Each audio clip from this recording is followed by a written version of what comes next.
Hi, welcome to my channel. Today I'm going to be making some lemon orange rhubarb bread. So this should be delicious. It will be very sweet, but it will have some tartness from the rhubarb. Let's begin. First off, we need a half a cup of butter that's been softened, and we're gonna cream that together with a cup of sugar, just plain white sugar.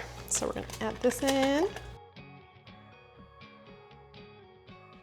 There's the cup of sugar, and we're just gonna cream this together until it is light and fluffy.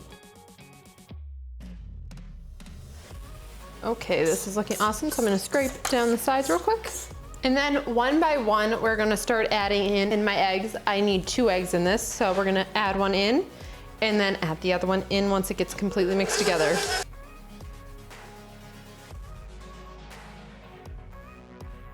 Okay, that's looking good. I'm gonna scrape down the sides of the bowl again.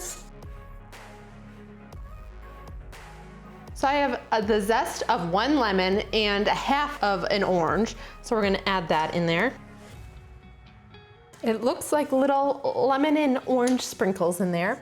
And then all together, we need 1/4 a cup of juice. So I have both lemon and orange juice. So I'm gonna do 1/8 a cup of the lemon juice and 1/8 a cup of the orange juice. And then we're gonna also need some of this juice for the glaze that's gonna go on top. So this is nice because it has the half measurement inside of it, so you can tell what it is. Otherwise, just get 1/8 cup if you have one. And we're gonna get that blending together too.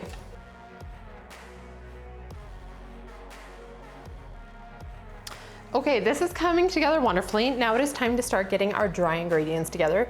So I have 1.5 cups of flour, and then we need 1/2 teaspoon of both baking powder and baking soda.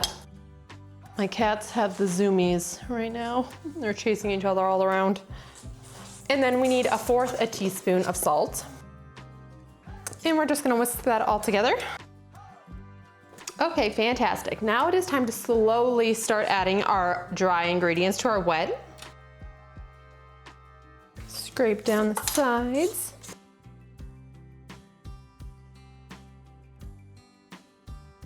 Scrape down the sides again. Okay, and then stop once it all gets incorporated and you can't see any more flour. Then we're gonna add in 1/2 cup of sour cream or Greek yogurt if you have Greek yogurt. I'm using sour cream for this. Okay, and we're just gonna blend that until it all gets mixed in. Okay, that is looking great. So now, I'm going to take this off, scrape down the sides again. Okay, and our final step is to fold in a cup of diced rhubarb.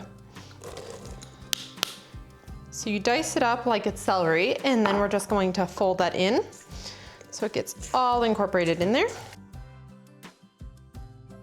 Probably should have got a bigger rubber scraper, but oh well. Now it is time to add this batter into my prepared little loaf pan. So I have covered in parchment paper, and we're just going to get this all in the middle. This is already looking so good. I cannot wait to try it out. Kind of want to spread it out evenly. And then we're just going to spread it out so it is the same height everywhere, so it will cook evenly. This is looking fantastic already. Okay, and there you have it, my batter for this rhubarb loaf cake. It smells very good. You can really smell the orange and the lemon. So let's bake this. This bakes in the oven at 350 degrees for 50 to 60 minutes. So these always take a while to bake, but they turn out so good. So I'll check back in once that is done baking. Okay, so this got done right at 50 minutes. I used a toothpick to check it and it came out clean. And it has been cooling off for a while, so now it is time to finish everything off. So I have the rest of my lemon juice and orange juice in here. There's about, I'd say, 2 tablespoons in here. And then we're just gonna add some powdered sugar to this to make our glaze. That should be good. Decided to start raining, which is great because we really needed it. There was a wildfire close to us the other day, so that was a little nerve-wracking, but it's getting rain, so that's good. Just gonna mix this all together so it gets a nice glaze. Get all the sugar dissolved in there. Okay, and then we're just going to drizzle this all over the top.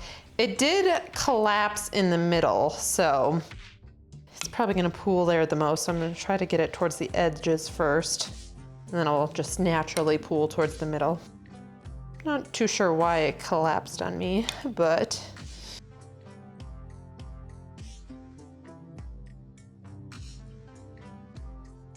okay, so here you have it. So let's cut into this and give it a try. Did get quite crispy on the corners, so that should be also delicious. Let's look at it. This is looking delicious. It has a beautiful little crumb in it, and it looks like most of the rhubarb sank to the bottom, which you kind of expect when you're baking with fruit. Is rhubarb fruit? I don't think it's considered a fruit. I don't know what it's considered. I should look that up. Anyways, let's give this a try.